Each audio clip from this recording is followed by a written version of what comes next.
ಗೌಡ್ರೆ, ನೀವು ಈ ಥರ ಬೇಜಾರು ಮಾಡ್ಕೊಂಡಿರೋದು ನಾವು ಯಾವತ್ತೂ ನೋಡಿಲ್ಲ, ನಮ್ಮಿಂದ ನೋಡೋಕ್ಕೂ ಆಗಕ್ಕಿಲ್ಲ. ಅಲ್ಲ ಗೌಡ್ರೆ, ನೀವು ಜೀವನದಾಗ ಏನೆಲ್ಲ ಮಾಡಬೇಕು ಅಂತ ಏಟ್ ಕನ್ಸು ಕಟ್ಕೊಂಡಿದ್ರಿ.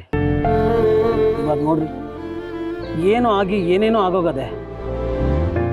ಅದಕ್ಕೇನು ಪ್ರೀತಿ ಮಾಡ್ತಾರೋ ವಿಷಯ ಮನೆಯವ್ರ ಹತ್ರನೂ ಅಪ್ಪಾಜಿಯವ್ರ ಹತ್ರನೂ ಹೇಳ್ಕೊಂಡಿದ್ದಿದ್ರೆ ಈಟೆಲ್ಲ ಆಯ್ತಿತ್ತಾ? ಲೇ, ಹಂಗೆ ಹೇಳೋಕ್ಕಾಗೋದಿಲ್ಲ ಕಲ.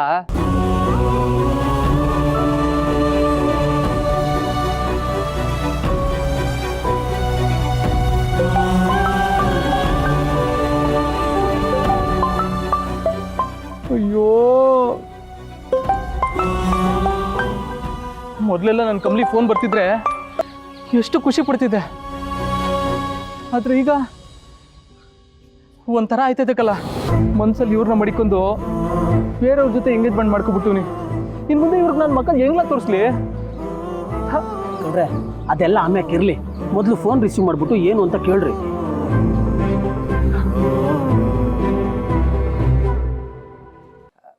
ಹೇಳಿ ಮೇಡಮ್. ಹಲೋ ಗೌಡ್ರೆ, ಏನು ಇತ್ತೀಚೆಗೆ ತುಂಬ ಬ್ಯುಸಿ ಆಗಿಬಿಟ್ಟಿದ್ದೀರಾ? ಹಾಗೇನಿಲ್ಲ ಮೇಡಮ್. ನೀವು ಸಿಗ್ತೀನಿ ಅಂತ ಹೇಳಿದ್ರಿ, ಖುಷಿನೂ ನಿಮ್ಮನ್ನು ನೋಡಬೇಕು ಅಂತ ಹೇಳ್ತಿದ್ದು. ಓ ಹೌದಾ? ನಾನು ಕೆಲಸದ ಮೇಲೆ ಬೆಂಗಳೂರಿಗೆ ಬಂದೀನಿ. ಬಂದಮೇಲೆ ಸಿಗ್ತೀನಿ ಮೇಡಮ್. ಸರಿ ಗೌಡ್ರೆ. ಮಗಿಗೆ ಸ್ಕೂಲ್ ಶುರುವಾಯ್ತಾ ಮೇಡಮ್? ಇಲ್ಲ ಗೌಡ್ರೆ, ಮುಂದಿನ ವಾರದಿಂದ ಶುರು ಆಗುತ್ತೆ. ಅವತ್ತು ನೀವು ಬಂದರೆ ಖುಷಿ ಆಗುತ್ತೆ. ನನಗೂ ನಿಮ್ಮ ಮಗಿನ ನೋಡೋದಕ್ಕೆ ಇಷ್ಟನೇ ಮೇಡಮ್. ಆದರೆ ನಾನು ಇನ್ನೂ ದಿನ ಇಲ್ಲೇ ಇರಬೇಕಾಯ್ತದೆ. ನಾನೇ ನಿಮಗೆ ಫೋನ್ ಮಾಡ್ತೀನಿ ಮೇಡಮ್. ಸರಿ ಗೌಡ್ರೆ. ಇದೇನು ಗೌಡ್ರೆ, ಹಿಂಗೆ ಸುಳ್ಳು ಹೇಳ್ಬಿಟ್ರಿ? ಏನು ಹೇಳಲ್ಲ, ಅವ್ರಿಗೆ ನಾನು ಮೋಸ ಮಾಡ್ತಿದ್ದೀನಿ ಅನ್ನಿಸ್ತದೆ. ಯಾಕೋ ಬೇಜಾರಾಗ್ತದೆ ಕಲ. ಇಂಥ ಪರಿಸ್ಥಿತಿ ತಂದ್ಬಿಟ್ರು ನಮ್ಮ ಮನೆಯವ್ರು ನನ್ನ. ಛ, ಈಗೇನೆಲ್ಲ ಮಾಡಲಿ ನಾನು? ಇದೇನು ಗೌಡ್ರೆ ಹಿಂಗಂತೀರಾ? ರಾಜಕೀಯದಾಗ ಏನೇನೆಲ್ಲ ಮಾಡಿಲ್ಲ, ಎಂತೆಂಥ ಐಡಿಯಾ ಕೊಟ್ಟಿಲ್ಲ, ಇದೆಲ್ಲ ಯಾವ ಲೆಕ್ಕ ಅಂತೀನಿ ನಿಮಗೆ? ಏಯ್, ರಾಜಕೀಯ ಬೇರೆ ಜೀವನ ಬೇರೆ ಕಲ. ರಾಜಕೀಯದಲ್ಲಿ ಏನು ಬೇಕಾದ್ರೆ ಆಟ ಆಡ್ಬೋದು, ಆದರೆ ಜೀವನ ಹಂಗಲ್ಲ ಕಲ. ಒಂದು ಆ ಹುಡುಗಿಗೂ ಈ ಮದುವೆ ಇಷ್ಟ ಇಲ್ಲ, ನಮಗೂ ಇಷ್ಟ ಇಲ್ಲ. ಎಲ್ಲರೂ ಸೇರಿ ಇಷ್ಟ ಇಲ್ಲದೆ ಇರೋರಿಗೆ ಎಂಗೇಜ್ಮೆಂಟ್ ಮಾಡಿಸೋರೆ. ಮೊದಲ ಹುಡುಗಿ ಜೊತೆ ಮಾತಾಡಿ ಅವರೇ ಈ ಮದುವೆ ಇಷ್ಟ ಇಲ್ಲ ಅಂತ ಹೇಳ್ಸೋ ಗಂಟ ನಂಗೆ ಸಮಾಧಾನ ಇಲ್ಲ.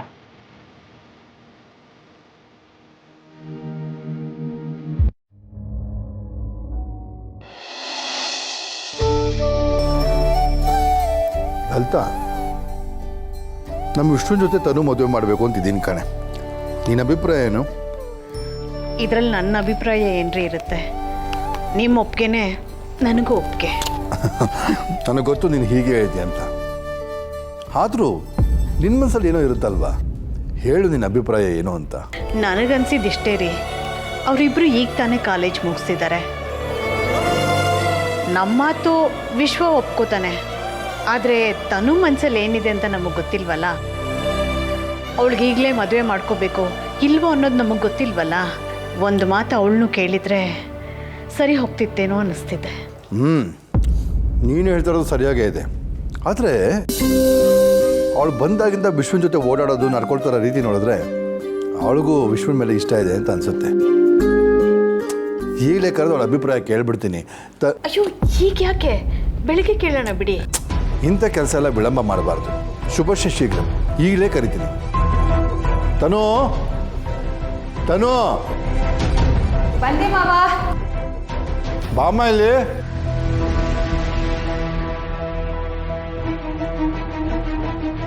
ಕೂತ್ಕೋ. ಹೇಳಿ ಮಾವ. ತನು, ನಿನ್ನ ಹತ್ರ ಒಂದು ವಿಷಯ ಕೇಳ್ತೀನಿ. ಮುಚ್ಚು ಮರೆ ಇರದೆ ನಿನ್ನ ಮನಸ್ಸಲ್ಲಿ ಏನಿದೆ ಅನ್ನೋದನ್ನು ನೇರವಾಗಿ ಹೇಳಬೇಕು. ಅದೇನು ಕೇಳಿ ಮಾವ? ನಿಮಗೆ ನಮ್ಮ ವಿಷ್ಣುನ ಮದುವೆ ಆಗೋಕ್ಕೆ ಇಷ್ಟ ಇದೆಯಾ?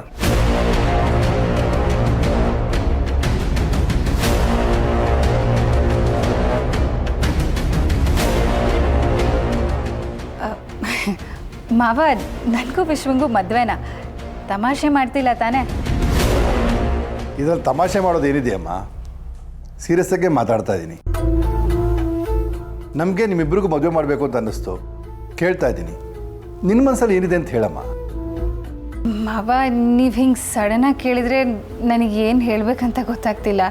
ನಂಗೆ ಯೋಚನೆ ಮಾಡಿದಕ್ಕೆ ಒಂಚೂರು ಟೈಮ್ ಬೇಕು. ಟೈಮ್ ಯಾಕಮ್ಮ ಬೇಕು? ಚಿಕ್ಕ ವಯಸ್ಸಿಂದ ನೀವಿಬ್ಬರು ಒಟ್ಟಿಗೆ ಆಡಿ ಬೆಳೆದಿದ್ದೀರಾ. ವಿಶ್ವನ್ ಮದುವೆ ಮಾಡ್ಕೊಳ್ಳೋಕ್ಕೆ ಯೋಚನೆ ಮಾಡಬೇಕಾ? ಅದೇ ಸಮಸ್ಯೆ ಅತ್ತೆ.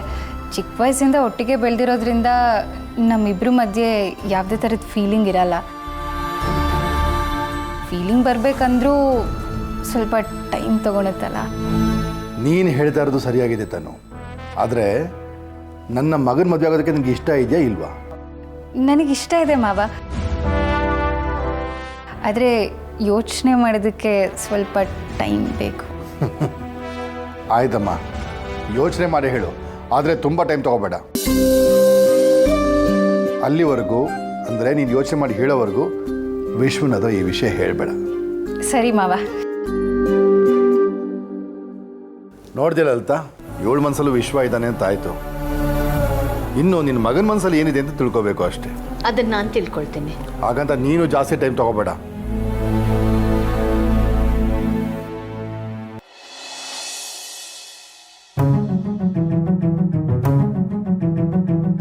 ಎಲ್ಲ ಕರೆಕ್ಟಾಗಿದೆ ಹರೀಶಾ.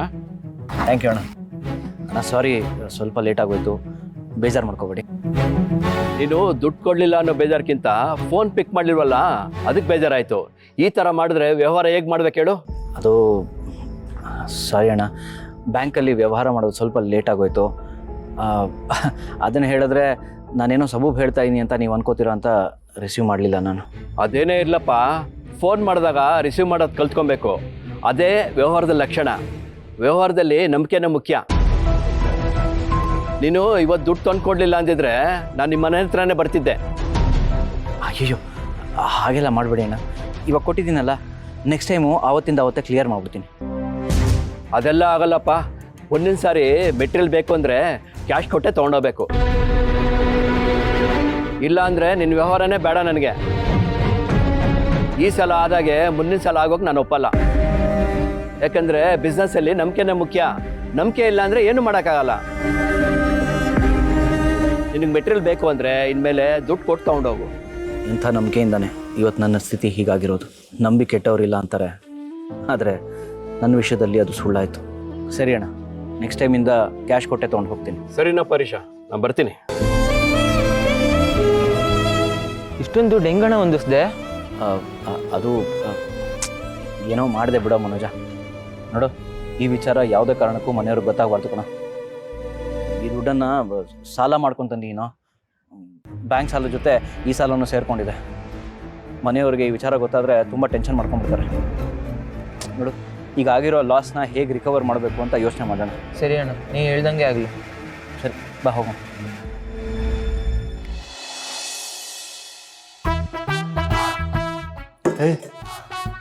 ಏನೇ ಇವತ್ತು ನಮ್ಮ ಮನೆ ಗುದ್ಲಿ ಪೂಜೆ ಮಾಡಿದೀವಿ, ಸಂತೋಷದಲ್ಲಿ ಇರೋಬಿಟ್ಟು ಮುಖನೇ ಯಾಕೆ ಹಂಗಿಟ್ಕೊಂಡಿದ್ಯಾ?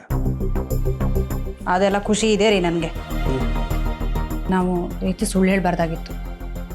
ಅವ್ರು ಬರೀ ನಿಮ್ಮ ಬಗ್ಗೆನೇ ಯೋಚನೆ ಮಾಡ್ತಾ ಇದ್ದಾರೆ. ನಿಮಗೋಸ್ಕರ ಸಪ್ರೇಟಾಗಿ ಅಡುಗೆನೂ ಮಾಡಿದ್ದಾರೆ. ತಗೊಳ್ಳಿಲಿ, ನಿಮಗೆ ಅಂತ ಕಷಾಯ ಕೊಟ್ಟು ಕಳಿಸಿದ್ದಾರೆ, ಕುಡೀರಿ. ನಾನು ಸರಿ ಇದ್ದಾಗ ಇದನ್ನು ಕುಡ್ದು ಏನೇ ಮಾಡಲಿ? ಏನೋ ನನಗೆ ಗೊತ್ತಿಲ್ಲ ರೀ. ಸುಳ್ಳು ಹೇಳಿದಕ್ಕೆ ಮಾತ್ರ ನಂಗೆ ತುಂಬ ಬೇಜಾರಾಗ್ತಿದೆ. ನೋಡೆ, ಒಂದು ಒಳ್ಳೇದಾಗಬೇಕು ಅಂದರೆ ನಾವು ಈ ಥರ ಸುಳ್ಳನ್ನು ಹೇಳ್ತಾನೇ ಇರಬೇಕು. ಈಗ ನಾವು ಸುಳ್ಳು ಹೇಳಿದೆ, ಸೈಡ್ ತೊಗೊಂಡಿದ್ದೀವಿ, ಪೂಜೆ ಮಾಡ್ತಿದ್ದೀವಿ ಅಂತ ಹೇಳಿದರೆ ಅವ್ರು ನಮ್ಮ ಬಗ್ಗೆ ಏನು ಅಂದ್ಕೊಡಲ್ಲ ಹೇಳು? ಜೊತೆಲ್ಲ ಇದು ನಮ್ಗೇನು ಹೇಳಿಲ್ವಲ್ಲ ಅಂತ ಬೇಜಾರು ಮಾಡ್ಕೊತಿರ್ಲಿಲ್ವಾ? ಹಾಗಂತ ಎಷ್ಟು ದಿನ ನೀವು ಇದನ್ನೆಲ್ಲ ಮುಚ್ಚಿಡ್ತೀರಾ? ಒಂದಲ್ಲ ಒಂದು ದಿವಸ ಮುಚ್ಚಿಟ್ಟಿರೋ ಈ ಸುಳ್ಳೆಲ್ಲ ಆಚೆ ಬರುತ್ತೆ ತಾನೆ? ಅಷ್ಟರೊಳಗೆ ಮನೆ ಕಂಪ್ಲೀಟ್ ಆಗಿರುತ್ತೆ ಕಣೆ.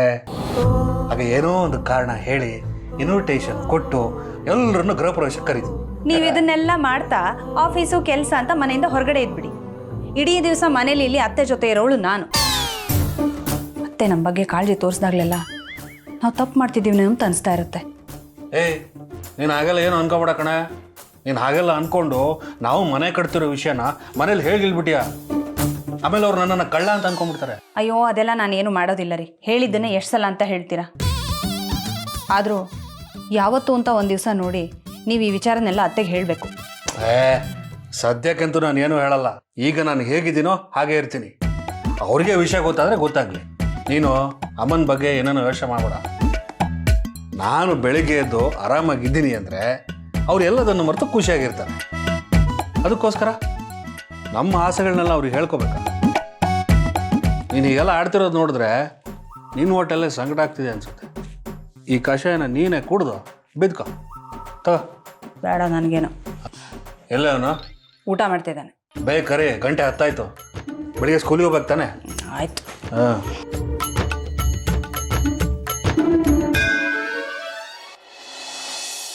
ನನಗಿವತ್ತು ತುಂಬ ಸಂತೋಷ ಆಗ್ತಾ ಇದೆ ಕಣೆ ನಾಗರತ್ನ. ನನ್ನ ಮಗಳಿಗೆ ಎಂಥ ಹುಡುಗ ಸಿಗ್ತಾನೋ, ಅವಳು ಎಂಥ ಮನೆ ಸೇರ್ತಾಳಂತ ಒಂದೇ ಚಿಂತೆ ಆಗ್ಬಿಟ್ಟಿತ್ತು. ಈಗ ಚಿಂತೆ ಎಲ್ಲ ದೂರ ಆಯಿತು ಕಣೆ. ಒಳ್ಳೆ ಹುಡುಗ ಸಿಕ್ಕಿದ್ದಾನೆ. ನಮ್ಮ ಪೂರ್ವಿ ಏನಾದರೂ ಅವನ್ನ ಮದುವೆ ಮಾಡ್ಕೊಂಡ್ಬಿಟ್ರೆ ಇವಳ ಜೀವನದಲ್ಲಿ ತುಂಬ ಸಂತೋಷವಾಗಿರ್ತಾಳೆ. ಹೌದು ರೀ, ಅದೇನೋ ನಿಜ. ಆದರೆ ನಮ್ಮ ಪೂರ್ವಿಗೆ ಆ ಹುಡುಗ ಇಷ್ಟ ಇದ್ದ ಹಾಗಿಲ್ಲ ರೀ. ಇವಳು ನೋಡಿದ್ರೆ ಇಷ್ಟೊಂದು ಓದ್ಕೊಂಡಿದ್ದಾಳೆ. ಅವನು ಓದಿಲ್ಲ ಅನ್ನೋ ಚಿಂತೆ ಇವಳಿಗಿರ್ಬೋದು ಅಂತ ಅನ್ನಿಸ್ತಿದೆ. ಏನು ಮಾತು ಅಂತ ಮಾತಾಡ್ಚೆ? ಓದದೇ ಇರೋರೆಲ್ಲ ಅವ್ರ ಹೆಂಡತಿ ಮಕ್ಕಳನ್ನ ಬೀದಿಗೆ ಬಿಟ್ಬಿಟ್ಟಿದ್ದಾರಾ? ಬದುಕೋದಕ್ಕೆ ಓದಬೇಕಾಗಿಲ್ಲ ಕಣೆ. ನೋಡೆ, ಓದಿರೋನು ಅಂತ ನಮ್ಮ ಮಗಳನ್ನ ಕೊಟ್ಟು ಆಮೇಲೆ ಅನುಭವಿಸೋದಕ್ಕಿಂತ ಗೊತ್ತಿರೋರ ಮನೆಗೆ ನಮ್ಮ ಮಗಳನ್ನ ಕೊಟ್ಟರೆ ಸೇಫಾಗಿರ್ತಾಳೆ. ಅವಳು ಸೇಫು, ನಾವು ಸೇಫ್ ಅಲ್ವಾ? ನೋಡು, ಈ ಸಿದ್ದು ಇದ್ದಾನಲ್ಲ, ತುಂಬ ಬುದ್ಧಿವಂತ ಇದ್ದಾನೆ ಕಣೆ. ನಮ್ಗೆ ಅಷ್ಟು ಸಾಕು.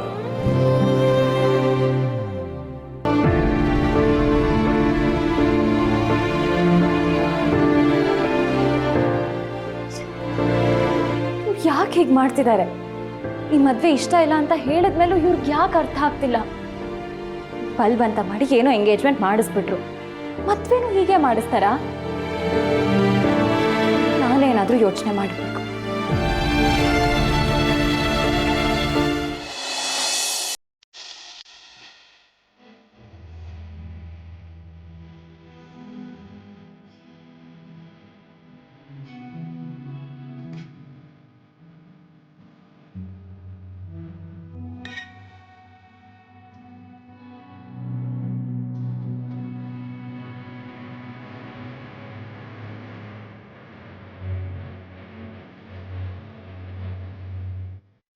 ಜಾನ್ವಿಯವರೇ, ಬೇಜಾರು ಮಾಡ್ಕೊಂಡಿದ್ದೀರಾ? ನನಗೇನು ಬೇಜಾರಿಲ್ಲ, ನಂಗೆ ನಿದ್ದೆ ಬರ್ತಿದೆ ಅಷ್ಟೆ. ನನಗೆ ಗೊತ್ತು ನನಗೆ ಬೇಜಾರಾಗಿದೆ ಅಂತ. ಆದರೆ ದಯವಿಟ್ಟು ಹೀಗೆಲ್ಲ ಬೇಜಾರು ಮಾಡ್ಕೋಬೇಡಿ. ನನ್ನ ಜೊತೆ ಮಾತಾಡಿ. ಹೇಳ್ದೆ ಅಲ್ವಾ ಏನು ಬೇಜಾರಿಲ್ಲ ಅಂತ. ನಂಗೆ ನಿದ್ದೆ ಬರ್ತಿದೆ. ಜಾನ್ವಿಯವರೇ, ನೀವು ಹೀಗೆ ಮುಖ ಕೊಟ್ಟು ಮಾತಾಡದೆ ಹೋದರೆ ನಾನು ಏನು ಅರ್ಥ ಮಾಡ್ಕೊಳ್ಳಿ? ನೀವು ಮಾತಾಡದೆ ಹೋದರೆ ನಂಗೆ ನಿದ್ದೆ ಬರುತ್ತಾ? ನೋಡಿ, ನನ್ನ ಕಡೆ ತಿರುಗಿ. ನಾನು ಹೀಗೆ ಮಲ್ಕೋತೀನಿ, ನಂಗೆ ಹೀಗೆ ಅಭ್ಯಾಸ. ಚಿನ್ನುಮರಿ,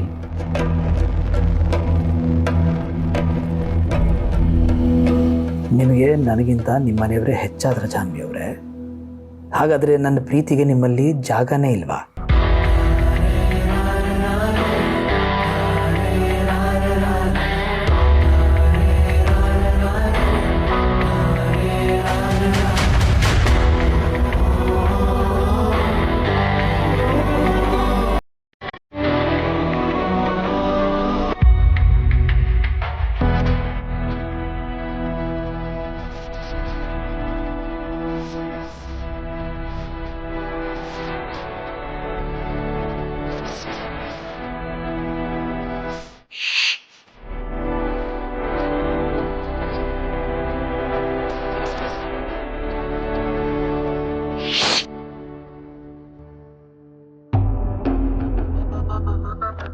ಸರಿ ಆಯಿತು, ಇಟ್ಸ್ ಫೈನ್.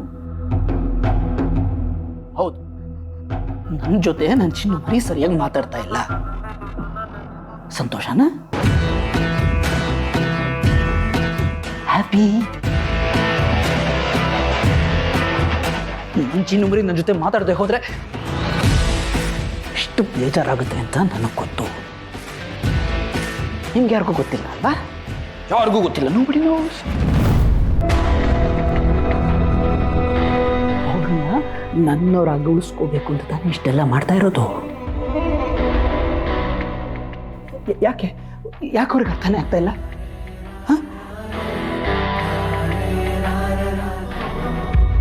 ಯಾಕೆ ಅವ್ರು ಅರ್ಥ ಮಾಡ್ಕೋತಾ ಇಲ್ಲ? ನೀವು ಕೂಡ ಮಾತಾಡಬೇಡಿ. ಬಾಯ್ಬಿಟ್ಟು ಹೇಳೋದಕ್ಕೆ ನಿಮಗೆ ಹೀಗೆಲ್ಲ ನಡ್ಕೋಬೇಡಿ, ನನಗೆ ನೋವಾಗುತ್ತೆ ಅಂತ ಹೇಳಬೇಕು ತಾನೇ. ಒಬ್ಬರು ಮಾತಾಡ್ತಾರೆ.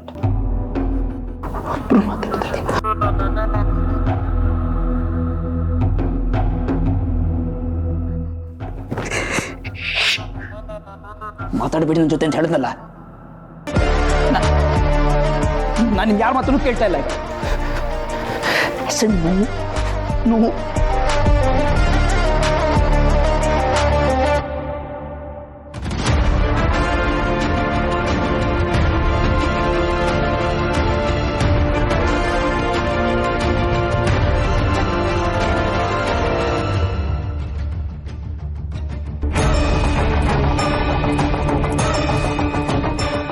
ಸರಿ ಆಗಿದ್ದಾಯ್ತು. ಈಗ ನಾನು ಹೇಳೋದನ್ನ ಸರಿಯಾಗಿ ಕೇಳಿ. ಮತ್ತೆ ಹೀಗೆ ನಡ್ಕೋಬಾರ್ದು ಅಂತ ನೀವುಗಳೇ ಅವ್ರಿಗೆ ಬುದ್ಧಿ ಹೇಳಬೇಕು. ನೀವುಗಳು ಆಡ್ತಿರೋ ರೀತಿ ಇಲ್ಲದೆ ಅಂದರೆ ನನಗೆ ಸರಿ ಹೋಗೋದಿಲ್ಲ. ಎಲ್ಲರೂ ಕೇಳಿಸ್ಕೊಂಡಿದ್ದೀರಾ ತಾನೆ?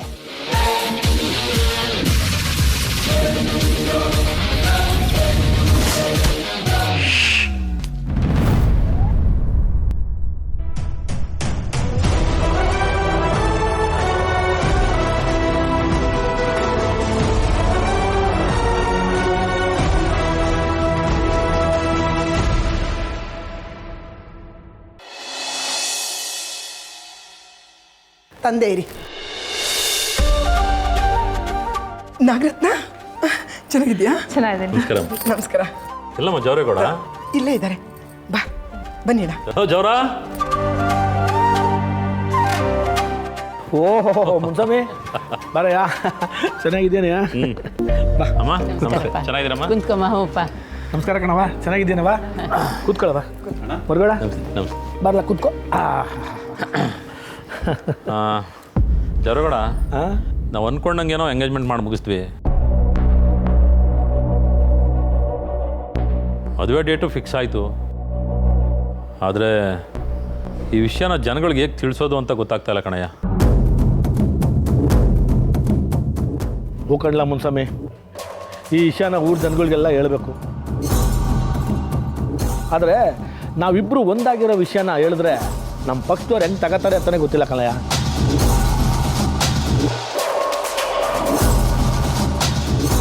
ಒಂದು ಕೆಲಸ ಮಾಡೋಣ, ಮೊದಲು ನಮ್ಮಿಬ್ಬರು ಸ್ನೇಹದ ಬಗ್ಗೆ ತಿಳಿಸೋಣ, ಆಮೇಲೆ ನಾವಿಬ್ಬರು ಸಂಬಂಧಿಕರಾಗ್ತಾ ಇದ್ದೀವಿ ಅಂತ ಹೇಳಿದ್ರಾಯ್ತು. ಹೌದು ರೀ, ಜನಗಳಿಗೆ ನಿಮ್ಮ ಸ್ನೇಹದ ಬಗ್ಗೆ ಗೊತ್ತಾಗಬೇಕು. ಎಲೆಕ್ಷನ್ ಸಮಯ ಬೇರೆ, ಜನ ಯಾವ ರೀತಿ ತಗೋತಾರೋ ಗೊತ್ತಿಲ್ಲ. ಮೊದಲು ಈ ವಿಷಯನ ಎಲ್ಲರಿಗೂ ಹೇಳಿಬಿಡಿ.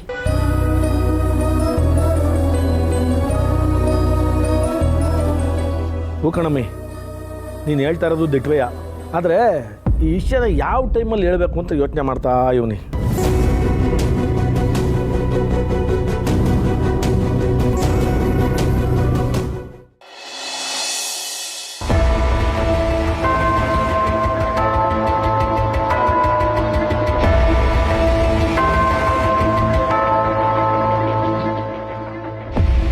ಮುತ್ತು, ಸಾರಿ ಮುತ್ತು, ನಿನ್ನೆ ನಾನೇನೋ ಬೇಜಾರಲ್ಲಿ ಹಾಗೆಲ್ಲ ಮಾತಾಡಿ ನಿಮ್ಮ ಮನಸ್ಸು ನೋಯಿಸ್ಬಿಟ್ಟೆ.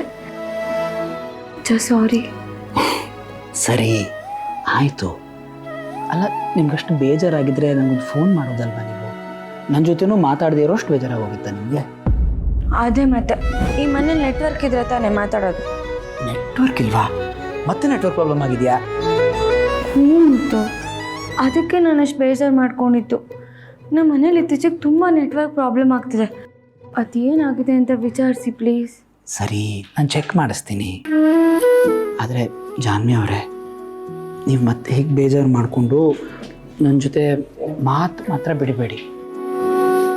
ನಿಮ್ಮ ಜೊತೆ ಮಾತಾಡದೇ ಇದ್ರೆ ನನಗೆ ಜೀವನನೇ ಬೇಡ ಅಂತ ಅನ್ಸುತ್ತೆ. ಅಯ್ಯೋ ಪ್ಲೀಸ್ ಹಾಗೆಲ್ಲ ಮಾತಾಡಬೇಡಿ. ನೋಡಿ, ನಿಮ್ಗೆ ನಗು ಹಾಡು ಕೇಳ್ತಾ ಇದ್ರೆ ನನಗೆ ಪ್ರಪಂಚನೇ ಮರ್ತೋಗುತ್ತೆ ಜಾನ್ವಿ ಅವರೇ. ನೀವು ನಗ್ತಾ ಇದ್ರೆ ಎಷ್ಟು ಚಂದ ಕಾಣ್ತೀರಿ. ನೀವು ಹೀಗೆ ಮಾತಾಡಿಕೊಂಡು ಹುಚ್ಚಿನ ಕುರುಳಿಯಾಗಿ ಎಲ್ಲ ಕಡೆ ಓಡಾಡ್ಕೊಂಡಿರ್ತೀರ ಅಂತ ತಾನೇ ನಿಮ್ಮನ್ನು ಚಿನ್ನು ಮರಿ ಅಂತ ನಾನು ಕರೆದಿದ್ದು. ಅಂಥದ್ರಲ್ಲಿ ನೀವೇ ಮಾತು ಬಿಟ್ಬಿಟ್ರೆ ಹೇಗೆ? ಸಾರಿ, ನಿಮ್ಮಲ್ಲಿ ಹಾಗೆಲ್ಲ ಮಾಡಲ್ಲ. ಸಾರಿ. ನೋಡಿ, ನೀವು ಹೀಗಿದ್ರೆ ನಾನು ಖುಷಿಯಾಗಿರ್ತೀನಪ್ಪ. ನಿಮ್ಮ ಮನಸ್ಸಲ್ಲಿ ಏನೇ ಇದ್ರೂ ನನ್ನ ಹತ್ರ ಹೇಳ್ಕೊಳ್ಳಿ, ನಾನು ಎಲ್ಲದನ್ನು ಸರಿ ಮಾಡ್ತೀನಿ. ಅದೇ ನೆಟ್ವರ್ಕು. ಸರಿ, ನೀವು ಹೋಗಿ ಸ್ನಾನ ಮಾಡ್ಕೊಂಡು ಬನ್ನಿ, ನಾನು ಅಷ್ಟೊತ್ತಿಗೆ ಚೆಕ್ ಮಾಡ್ತೀನಿ.